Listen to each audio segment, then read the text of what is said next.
bien-aimés, aujourd'hui, dimanche, je pense le 3 mai, nous avons eu notre culte dominical et le thème dont nous avons partagé, c'est si le ciel est d'accord, le miracle est possible avec le peu que tu as. Et nous avons lu le passage de 2 Rois chapitre 4 à compter du premier verset jusqu'au 7e verset. Et puis le deuxième passage, c'est dans Marc 6, verset 35 à 44. Vous connaissez l'histoire de la veuve dont le mari était serviteur du prophète Élisée et qui était décédé et qui avait laissé des dettes auprès du créancier. Et ce créancier était venu prendre ses enfants.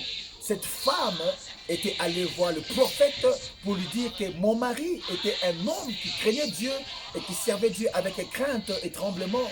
Mais voici le créancier est venu prendre mes enfants pour les amener dans l'esclavagisme. Le prophète lui a demandé, qu'as-tu dans ta maison? Cette femme a dit, je n'ai que peu un vase d'huile. Donc, je n'ai rien du tout qu'un vase d'huile. Elle a négligé ce qu'elle avait.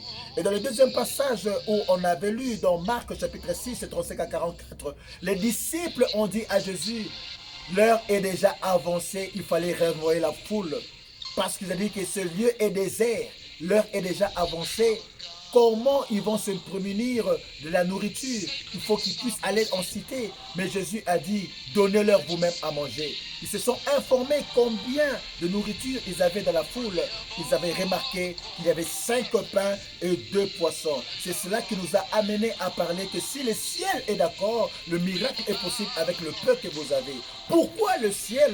Parce que c'est le ciel qui est le lieu du commandement, le lieu où siège Dieu, le lieu où Dieu réside et le trône. Selon la Bible, comme nous dit dans le livre de Ésaïe 106, verset 1, le ciel est mon trône et la terre mon marchepied. Et pour appuyer encore cela, pourquoi le ciel? Parce que la Bible nous dit dans le livre de Psaume 115, verset 3, Dieu est au ciel et fait toutes choses ce qu'il veut. Alléluia. Voilà pourquoi Jésus, avant de faire le miracle de multiplication du pain, il avait levé les yeux au ciel parce qu'il connaissait le secret du ciel, parce qu'il venait lui-même du ciel. Voilà pourquoi il a dit, c'est lui qui vient du ciel est plus grand que celui qui est sur la terre. Alors, comme il connaissait le secret du ciel, voilà pourquoi il avait regardé les yeux au ciel. Voilà pourquoi on dit, si le ciel est d'accord, le miracle est possible avec le peu que vous avez. C'est une condition. Et nous avons vu la préposition ou l'adverbe si qui est en train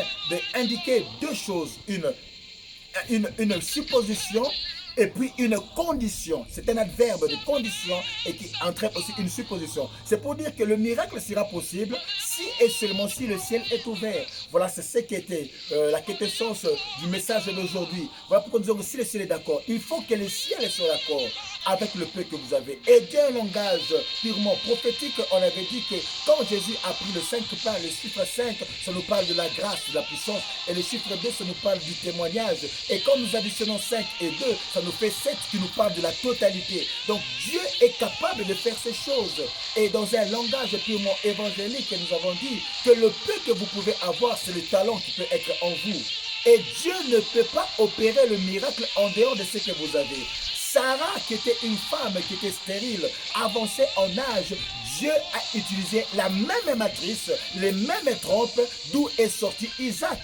Parce que le ciel était d'accord.